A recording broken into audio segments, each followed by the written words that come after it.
Hello friends, मैं जमाल और आज की इस वीडियो में हम देखेंगे कि हमारे लोकल होस्ट में बने हुए एक वर्डप्रेस प्रोजेक्ट को हम डोमेन रेसर के लाइव सर्वर पैनल पे कैसे अपडेट करेंगे। ठीक है, तो कहने का मतलब कि जो प्रोजेक्ट हमारे लोकल होस्ट पे चल रहा है उसे हम लाइव सर्वर पे अपलोड करेंगे और एज अ लाइव सर्वर यहाँ पे हम डोमेन रेसर का होस्टिंग पैनल इस्तेमाल कर रहे हैं। ठीक है, तो डोमेन रेसर के होस्टिंग पैनल पे किस तरह से लोकल होस्ट पे चल रहे एक वर्डप्रेस प्रोजेक्ट को हम अपलोड करेंगे, वो सारे स्टेप्स हम यहाँ देखेंगे। ठीक है, पहले मैं आपको दिखाता हूँ कि जो लोकल होस्ट पे हमारा एक वर्डप्रेस प्रोजेक्ट चल रहा है वो क्या है, कैसे बना। ठीक है, तो देखिए ये एक प्रोजेक्ट है जो कि वर्डप्रेस पे कम्प्लीटली बना हुआ है और ये लोकल होस्ट पे चल रहा है। आप URL देख पा रहे होंगे। ठीक है, और ये कम्प्लीटली डायनामिक है। आने वाली वीडियोज़ में मैं ये भी दिखाऊंगा कि ये सारी चीज़ें कैसे बनी हैं। अब ये देख पा रहे होंगे, ये कम्प्लीटली डायनामिक है। कोर्स पेज में कोर्स खुल रहा है, ये सारी चीज़ें डायनामिक, ये कम्प्लीटली वर्डप्रेस पे बनी हुई है। ब्लॉग्स है, फिर कॉन्टैक्ट्स है, ये सारी चीज़ें यहाँ पे बनी हुई है। अभी हमें करना क्या है, हमें इसे लाइव सर्वर पे अपलोड करना है। और सर्वर हमारा कहाँ पे है, देखिए हमारा जो डोमेन है वो भी पॉइंटेड है। ये डोमेन है bsudocu.com। यहाँ पे हमें ये प्रोजेक्ट को लाइव करना है और ये जो डोमेन है कहाँ पे है, ये है डोमेन रेसर के सर्वर पे। ठीक है, देख पा रहे हैं आप, ये जो सर्वर डोमेन रेसर है, हमने इसका एक होस्टिंग पैकेज खरीद रखा है जहाँ पे अभी हम लॉग इन करके हैं। और अब यहाँ पे हम देखेंगे कि जो प्रोजेक्ट हमारे ये लोकल होस्ट पे चल रहा है वो हम इसे डोमेन रेसर के सर्वर पे कैसे अपलोड करेंगे और कैसे रन करेंगे। ठीक है, सारी चीज़ें हम यहाँ देखेंगे। अब सिनारियो हमें समझ में आ गया कि हमें करना क्या है। अब हम बाकी चीज़ें समझते हैं। यहाँ पे देखिए आपका जो प्रोजेक्ट है वो तो चल रहा है लोकल होस्ट में। ठीक है, यहाँ पे लोकल होस्ट में चल रहा है और जो उसका डेटाबेस है वो PHP MyAdmin पे है। तो PHP MyAdmin में यहाँ पे क्या क्या चीज़ें लगती है, बेसिकली डेटाबेस नेम लगता है, उसके बाद यूनेम लगता है, ठीक है, पासवर्ड लगता है ना, और उसके बाद फिर सर्वर भी लगता है, IP address. So server name, database name, user name, password, ये 3-4 चीज़ें जो हैं वो मुझे वेब कॉन्फ़िग में लगती हैं। आपको अब मैं दिखाता हूँ। तो ये हमारा जो लोकल होस्ट पे चल रहा प्रोजेक्ट है, इसके अगर हम WP कॉन्फ़िग में जाके देखेंगे तो हम क्या देख पा रहे हैं, देखिए क्या दिख रहा है भाई, database name school project, database user root है, पासवर्ड ब्लैंक है, डेटाबेस होस्ट लोकल होस्ट है। तो ये चीज़ें यहाँ पे दी हुई हैं। तो इस तरीके से ये पूरा एंटायर चीज़ जो है हमारे लोकल होस्ट पे प्रोजेक्ट रन कर रहा है। अभी इसे हमें लेके चलना है कहाँ पे, डोमेन रेसर पे। हमें लेके चलना है डोमेन रेसर के सर्वर पे। अब देखिए जब हम किसी भी लोकल होस्ट के प्रोजेक्ट को जब हम सर्वर पे लेके जाते हैं ना, तो वहाँ पे हमें डेटाबेस बनाना पड़ता है, यूजर्स बनाने पड़ते हैं, पासवर्ड बनाने पड़ते हैं। उस डेटाबेस में हम यहाँ का डेटाबेस क्या करेंगे, अपलोड करेंगे और प्रोजेक्ट बनाने के बाद उस डेटाबेस को हम अपने कंटेंट में लिंक करेंगे। ध्यान से देखिए पहला स्टेप क्या होगा, बिल्कुल पहला स्टेप, सबसे पहला स्टेप होगा कि हम यहाँ पे एक अपना डेटाबेस बनाएंगे। देखिए ध्यान दीजिए, डोमेन रेसर पे हम एक डेटाबेस बनाएंगे। ठीक है, बिल्कुल ध्यान से देखिएगा, हमने बनाया डोमेन रेसर पे अपना एक डेटाबेस। उसके बाद फिर हम क्या करेंगे, डोमेन रेसर पे हम बनाएंगे यूज़र नेम, एक यूज़र बनाएंगे हम डोमेन रेसर पे बनाएंगे और user name and password, user name and password. तो देखिए सर्वर पे हम क्या कर रहे हैं, पहला स्टेप हमने डेटाबेस बनाया, उसके बाद हम यूज़र नेम पासवर्ड बनाएंगे, फिर हम इस यूज़र को अलॉट करेंगे ये डेटाबेस। ठीक है, ये डेटाबेस सर्वर पे बनाया हुआ डेटाबेस दूसरे नाम से भी हो सकता है, ज़रूरी नहीं कि वही नाम से होगा जो लोकल होस्ट पे है। और ये अलॉटमेंट का काम होगा। तो देखिए 3 काम है। सबसे पहले हमने डेटाबेस बनाया, डेटाबेस बनाने के बाद उसके बाद हमने क्या किया, यूज़र नेम पासवर्ड बनाया, उस यूज़र नेम पासवर्ड को हमने अलॉट किया ये डेटाबेस, जिस भी नाम से हम डेटाबेस बना रहे हैं। इसके बाद ये जो हमारा डोमेन होगा, सपोज abc.com, ये हमारा डोमेन होगा और ये डोमेन पॉइंटेड होगा किसी न किसी FTP से। FTP in the sense simply एक फोल्डर, FTP का मतलब सिंपली एक फोल्डर जिसे एक्सेस करने के लिए हमें ID पासवर्ड लगती है ना। तो इसे हम लिखते हैं ftp/folder। तो ये जो आपका डोमेन है abc.com, ये लिंक्ड अप है किससे, इस फोल्डर से। और अब ये फोल्डर का एक पर्टिकुलर यूज़र नेम पासवर्ड होगा जो कि आप क्या करोगे, अपने डेवलपर को दोगे, ठीक है ना। यूज़र नेम पासवर्ड बेसिकली जब भी हम ये क्रिएट करते हैं, एफटीपी क्रिएट करते हैं, तो ये तो रहता ही है, ये आप अपने डेवलपर को दोगे। बट इसमें क्या होता है ना कि ये बहुत टाइम टेकन हो जाता है। अगर हम एक छोटा छोटा फाइल जब वो क्लाइंट एफटीपी से अपलोड होना स्टार्ट करता है, तो आप देखोगे एक छोटा सा प्रोजेक्ट अपलोड होने में बहुत वक्त लग जाता है। ये हो गया डेवलपर। तो आसान तरीका क्या है, आसान तरीका ये है कि हम पहले गए डेटाबेस बनाएं सर्वर पे, उसके बाद हम यूज़र नेम पासवर्ड बनाएंगे, ठीक है। बनाने के बाद ये जो फोल्डर दिख रहा है, जो एफटीपी फोल्डर जो डोमेन नेम से लिंक्ड अप है, यहाँ पे हम पूरे प्रोजेक्ट को अपलोड कर देंगे। अपलोड करने के बाद हमारे प्रोजेक्ट के अंदर जो wp config फाइल होगी, wp config file .php file, ये जो फाइल होगी, इसे हम कलर बदल देते हैं। इस फाइल में आपको इस वाले डेटाबेस का नाम, ठीक है, इस वाले यूज़र का नाम और इस वाले यूज़र का पासवर्ड, ये तीनों चीज़ें अपडेट कर देनी है। मतलब लोकल होस्ट के फाइल्स को हम अपलोड किए, अपलोड करने के बाद सर्वर पे, जो हमारे केस में डोमेन रेसर का सर्वर है, तो डोमेन रेसर के सर्वर पे जो हमने डेटाबेस यूज़र नेम पासवर्ड बनाया है, उसे हम wp config में अपलोड कर देंगे। और एक चेंज करना क्या होगा, ये जो डेटाबेस आप यहाँ देख पा रहे हो, यहाँ पे एक डेडिकेटेड फाइल होता है which is called wp option, wp options. यहाँ पे हम साइट URL बदलेंगे, चेन URL फील्ड, ये मैं आपको दिखाऊंगा, ठीक है। तो ये इतना काम है, ये सारी चीज़ें करने के बाद आप देखोगे कि आपका लाइव सर्वर पे वही प्रोजेक्ट जो भी लोकल होस्ट पे चल रहा है, ये जो लोकल होस्ट पे हमारा प्रोजेक्ट जो चल रहा है, आप देख पा रहे हैं, ये अभी चलने लगेगा ये लाइव सर्वर पे bisu.docu.com, जो कि डोमेन रेसर पे पॉइंटेड है। हमारे आप यहाँ पे देख पा रहे हो, सी पैनल यहाँ पे पॉइंटेड है। तो अभी आप देख पा रहे हो कि यहाँ पे कुछ भी नहीं है ना, नथिंग इज शोइंग हियर, ऐसा कुछ भी नहीं दिखा रहा है। और लोकल होस्ट में हमारा ये एक खूबसूरत सा वर्डप्रेस प्रोजेक्ट जो है जो चल रहा है।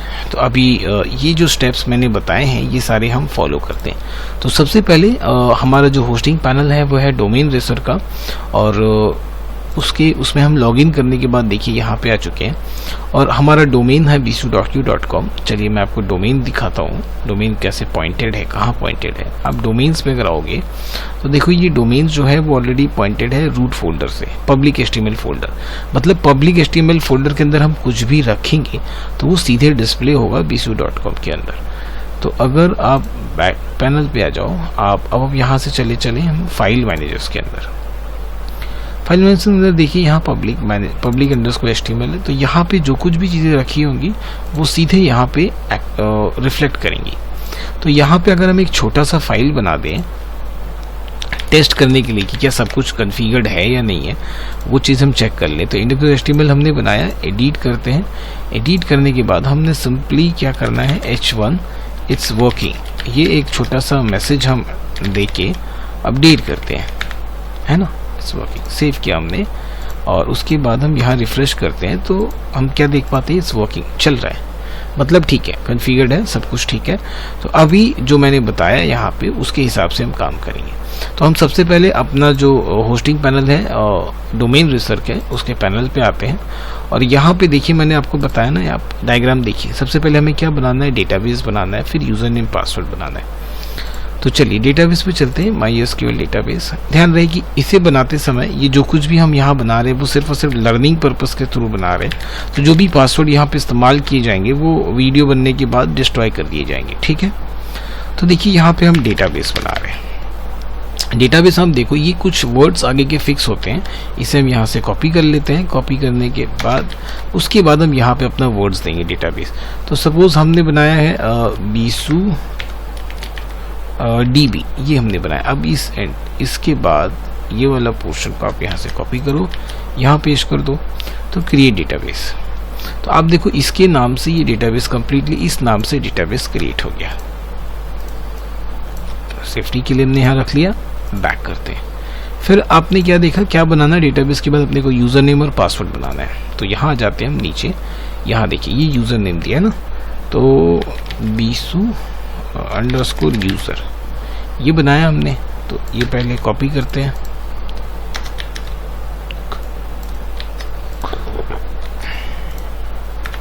स्पेस का ध्यान रखिएगा, ठीक है। उसके बाद पासवर्ड की बात आती है, तो पासवर्ड हम जनरेट कर लेते हैं, ठीक है। जनरेट करके यूज़ पासवर्ड, उसी पासवर्ड को हम यहाँ पे सेव करके रख लेते हैं। फिर देखिए create user, don't save, user भी क्रिएट हो गया। आप चाहो तो यहाँ से कॉपी करो ताकि स्पेस का कोई झमेला ही ना रहे। इसे अभी हम सेव नहीं करेंगे।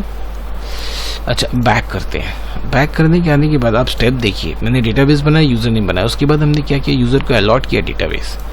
फिर यहाँ आते हैं नीचे, आप देखिएगा यूज़र, तो यहाँ हमने बिसु यूज़र बनाया, डेटाबेस हमारा क्या है BisuDB है, ठीक है। ऐड कर देते हैं।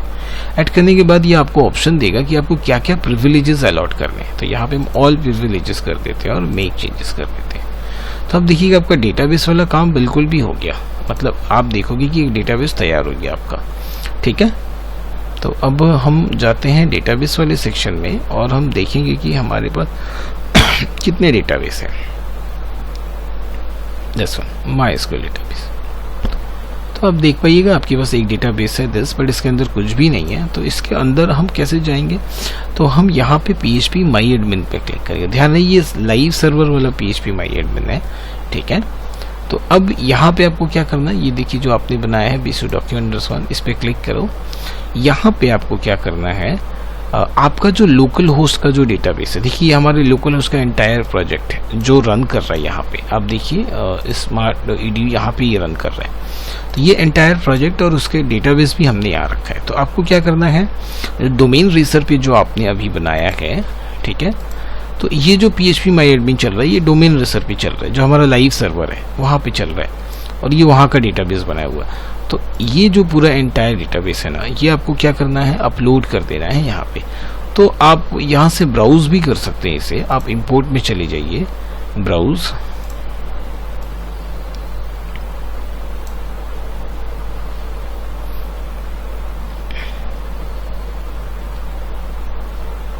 आई डोंट थिंक यहाँ से लेगा ये। तो हम क्या करते हैं, एप्लीकेशन सॉफ्टवेयर में जाते हैं, वैम्प पे चलते हैं, डब्ल्यू डायरेक्टरी में चलते हैं हमारा, और यहाँ पे हमारा है स्कूल प्रोजेक्ट, यहाँ चलते हैं और देखिए यहाँ पे स्कूल प्रोजेक्ट उसे हम सेलेक्ट कर लेते हैं, ओपन पे करते हैं और गो पे क्लिक करते हैं।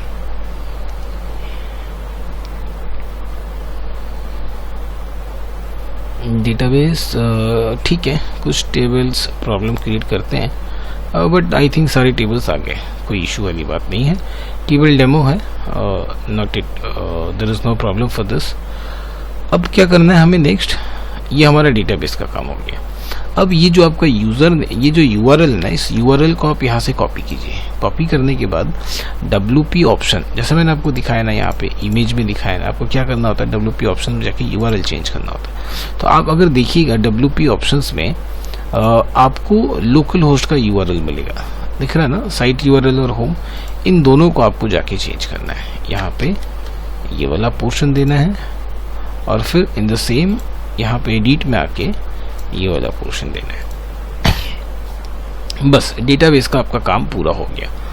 यहाँ देखिए, यहाँ पे जो लाइव सर्वर हमारा डोमेन रेसर है, वहाँ पे हमने ये डेटाबेस वाला पोर्शन पूरा कर दिया। अब क्या करना है, आपका जो लोकल होस्ट का जो पूरा प्रोजेक्ट स्ट्रक्चर है, फाइल स्ट्रक्चर है, उस पूरे को आप क्या करो, जिप करो, पूरे एंटायर को आप जिप करो। यहाँ पे हम जिप फॉर्मेट में रख लेते हैं।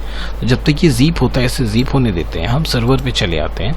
सर्वर पे अब आपको क्या करना है, आप अगर डोमेन्स पे हमने आपको दिखाया था अभी थोड़ी देर पहले, हमारा डोमेन किसे पॉइंट कर, फाइल पाथ को एक बार देख लेते हैं। डोमेन्स के अंदर आप देखिए ये किसे पॉइंट करके है, पब्लिक HTML फोल्डर को, मतलब हमें अपना कंटेंट पब्लिक HTML के अंदर डालना है। तो हम फाइल स्ट्रक्चर में चले आते हैं, फाइल मैनेजर में, और देखिए ऑलरेडी ये है खुला हुआ है पब्लिक HTML। यहाँ पे देखिए इंडिगो HTML, इसे हम पूरा का पूरा डिलीट कर देते हैं। यहाँ पे अभी हमें इसे कोई ज़रूरत नहीं है। अब यहाँ पे हम आ जाएंगे अपलोड में। अपलोड में आने के बाद अब क्या करना है, जो यहाँ पे जो जिप हो गया, देखिए ये पूरा का पूरा जिप हो गया। अब इस पूरे जिप को आप यहाँ से उठाइए और इसके अंदर पेस्ट कर दीजिए, जस्ट ड्रैग कर दीजिए। तो ये क्या होगा, ये बहुत स्पीड में होगा यहाँ पे काम, क्योंकि जब हम फाइल FTP के थ्रू एक करके फाइल अपलोड करते हैं ना, बहुत टाइम टेकन होता है वो। क्योंकि सोचिए अगर आपका एक छोटा बड़ा सा प्रोजेक्ट है वर्डप्रेस में, करीबन 200-400 MB का प्रोजेक्ट है which contain a lot of small files, तो उतने छोटे छोटे फाइल्स को एक बार वो जब FTP क्लाइंट से अपलोड करना स्टार्ट करेगा ना, it will take your entire day. उसमें भी कोई गारंटी नहीं कि वो अपलोड होगा। तो this is the best way, आप अपने प्रोजेक्ट को वहाँ पे एंटायरली जिप कीजिए और सर्वर पे आइए। सर्वर पे आने के बाद क्या कीजिए, आप उसे जिस तरह से जो स्टेप मैंने बताए हैं यहाँ पे अपलोड कर दीजिए। जब ये पूरा का पूरा यहाँ से अपलोड हो जाएगा तो आपको यहाँ पे ये दिख जाएगा, ठीक है। तो डेटाबेस वाला जो भी कन्फिगरेशन पार्ट था वो मैंने कर दिया। अभी डेटाबेस में कुछ भी नहीं करना। अभी डेटाबेस में और एक काम यहाँ पे मैंने आपको दिखाया था, जब ये आपका फोल्डर्स फाइल्स पूरा अपलोड हो जाएगा तब WP कॉन्फ़िग में जाना है। वो लोकल होस्ट का ये इन्फॉर्मेशन कंटेन करके रखा होगा, server, database, user name, password. But अभी तो हमने अपने सर्वर पे डोमेन रेसर वाले सर्वर पे हमने अभी अपना database name, user name, password बना लिया। WP कॉन्फ़िग में जाके ये जो लेटेस्ट अभी हमने सर्वर पे जो बनाया है डेटाबेस, यूजर नेम, पासवर्ड, उसे हम क्या करेंगे, WP कॉन्फ़िग के अंदर अपडेट कर देंगे। बस यही हमारा काम रह जाएगा। तो यहाँ पे आते देखिए, यहाँ पे ये 60% ऑलमोस्ट अपलोड हो गया। ये काफ़ी तेज़ी से अपलोड होता है। जैसे ही ये अपलोड हो जाएगा तो यहाँ हमें सारा का सारा फाइल्स मिल जाएगा। देखिए 69% हो चुका है। और ये अब हमारा डेटाबेस का कोई काम नहीं है यहाँ पे। आप PHPMyAdmin को कैंसिल कर सकते हो, बट अभी हम फिलहाल रहने देते हैं। जैसे ही अपने एक बार पूरा लाइव अपलोड हो जाता है, ठीक है, 81% हो चुका है, ठीक। तो इस केस में ना आपको ये वाला ऑप्शन अभी ज़रूरत नहीं है, क्योंकि ये बहुत टाइम टेकन होता है। आप सिंपली अपना लोकल होस्ट का प्रोजेक्ट को जिप कीजिए, जिप करके पूरा का पूरा FTP फोल्डर पे चढ़ा दीजिए, ठीक है। चढ़ाने के बाद जो सर्वर पे हमने जो डेटाबेस, यूजर नेम, पासवर्ड बनाया उसे आप अपडेट कर दीजिए। फिर WP जो डेटाबेस है उसके अंदर WP ऑप्शन टेबल है, उसके अंदर जाके साइट URL और होम URL को चेंज कर दीजिए। तो इसके लिए हम फिलहाल देखिए ये पूरा 100% हो गया, बट जब तक ये ग्रीन नहीं होगा तब तक ये आपका कंप्लीट नहीं होगा, ओके, ठीक है। तो जो ग्रीन हो जाएगा उसके बाद ही आपको ये पेज क्लोज करने हैं या बंद करने हैं। अभी आप आओगे यहाँ देखोगे, रीलोड करोगे तो आपको nothing, you will find nothing over, देखिए the directory still showing empty. तो ये जो सर्वर है हमारा इस्तेमाल कर रहे हैं हम डोमेन रेसर, ये इन रिस्पेक्ट ऑफ GoDaddy से थोड़ा सा अच्छा है। थोड़ा अच्छा नहीं मैं बोलूँ, बहुत अच्छा है, क्योंकि प्राइस भी उतना नहीं है और ये जल्दी काफ़ी स्पीड वगैरह काफ़ी अच्छा भी है। अभी मैं आपको दिखाऊंगा जिस स्पीड में हमारे पास यहाँ चलेगा ये उसी स्पीड में लाइव सर्वर पे भी चलेगा। तो देखिए ये ग्रीन हो गया। अब ग्रीन हो गया तो ग्रीन हो जाने के बाद अब आप इसे यहाँ से कैंसिल करो और यहाँ पे रीलोड पे क्लिक करो। देखो ये खुल गया। अब हम यहाँ पे क्या करते हैं, इसे एक्सपैंड कर लेते हैं। एक्सट्रैक्ट कर लिया हमने। एक्सट्रैक्ट करने के बाद जो आपका zip फाइल है उसे आप एज इट इज़ रहने दीजिए एज अ बैकअप, क्योंकि हमेशा आपका काम आएगा। तो इसे जो SQL नहीं था, द zip1, तो zip1 को आप क्या कर सकते हो, आप रीनेम करके एज अ बैकअप यहाँ आप रख लो। कभी भी आप ये बेस्ट प्रैक्टिस के अंदर आता है बैकअप, और जो भी आपका डेट है वो आप डेट डाल के वहाँ पे रख लो, ठीक है। अभी आप आ जाइए इमेज में, देखिए हमने क्या बोला, WP कॉन्फ़िग में जाना है। तो यहाँ पे हम आएंगे और WP कॉन्फ़िग जो दिख रहा है ना, इधर पे आ जाएंगे। यहाँ पे एडिट पे क्लिक करेंगे। क्लिक करने के बाद जो डेटाबेस पासवर्ड हमने यहाँ पे बनाया है, डेटाबेस हमारा ये वाला BSU-docu, तो वो डेटाबेस हम यहाँ DB नेम में दे देंगे। उसके बाद जो यूज़र नेम हमने बनाया वो यूज़र नेम हम यहाँ दे देंगे। WP कॉन्फ़िग की बात हो रही है। फिर जो पासवर्ड हमने यहाँ बनाया वो पासवर्ड हम यहाँ दे देंगे, ठीक है। उसके बाद हम सेव चेंज कर, WP कॉन्फ़िग का काम हो गया, सारी चीज़ें सेटअप हो गई हैं, ठीक है। अब हम यहाँ पे वापस आते हैं और हम इसे रन करके देखते हैं। तो देख पाएंगे कि जो अब देख पा रहे हैं यहाँ पे, देखिए कितना स्पीड में लोड हुआ। आप ये चीज़ नोटिस कर रहे होंगे कि पूरा का पूरा ये इमेज है, बैकग्राउंड में इमेज है, HD इमेज है, बट ये काफ़ी स्पीड में लोड हुआ। आप खुद ये नोटिस कर पा रहे हैं, देखिए कितना स्पीड में लोड हुआ ये, ठीक है ना। तो ये जो HD इमेजेस है बहुत स्पीड में लोड हो रहा है। तो यही मैं बता रहा था कि ये जो डोमेन रेसर का अकाउंट है ना, ये काफ़ी फास्ट होता है। क्या है कि हम सिर्फ बड़े कंपनीज़ पे फोकस करते हैं, उनका ऐड देखते हैं तो हमें लगता है कि हाँ यही अच्छा, बट और भी ऐसे बहुत सारे सर्विस प्रोवाइडर होते हैं जो रियली में बहुत अच्छा होते हैं, बट हम कभी ध्यान नहीं दे पाते उधर। तो क्या है कि हम लोग का ऐसा डेवलपमेंट का वर्क है, तो we know the depth work. तो डोमेन रेसर आप एक अच्छा होस्टिंग प्रोवाइडर है, आप इससे होस्टिंग ले सकते हैं। और डोमेन रेसर के होस्टिंग पे किस तरह डोमेन अपलोड करते हैं ये भी मैंने आपको दिखाया, ठीक है। तो अब यहाँ पे एक ये सारी चीज़ें लाइव हो चुकी, कोई परेशानी नहीं है। तो कोई भी अगर कन्फ्यूजन हो कि किस तरह से डोमेन रेसर के होस्टिंग पे हमने डोमेन यहाँ पे अपलोड किया, लाइव किया, तो आप कमेंट बॉक्स में ज़रूर लिखिएगा। और अगर आपको होस्टिंग लेना है तो इसका लिंक ये आपको मिल जाएगा यहाँ पे, ये सिंपली URL है, आप यहाँ पे जाके इसका पैकेज जो आपको अच्छा लगे वो पैकेज आप ले सकते हो। हम लोग तो इस्तेमाल करते हो इस, अगर किसी स्टूडेंट को भी यूज़ करना है तो वो इस वीडियो को देख के देख सकता है कि भाई कैसे, क्योंकि सबसे ज़्यादा वाइडली यूज़ वर्डप्रेस ही होता है वेबसाइट के लिए। तो वर्डप्रेस बनाया हुआ एक लोकल होस्ट के पे बना हुआ वर्डप्रेस को किस तरह लाइव अपलोड करना है हमारे डोमेन रेसर के होस्टिंग पैनल पे, वो मैंने यहाँ दिखाया। तो वीडियो देखने के लिए थैंक यू सो मच। कोई भी कमेंट, कोई भी सजेशन या कुछ भी हो तो कमेंट में ज़रूर लिखिएगा। Good bye.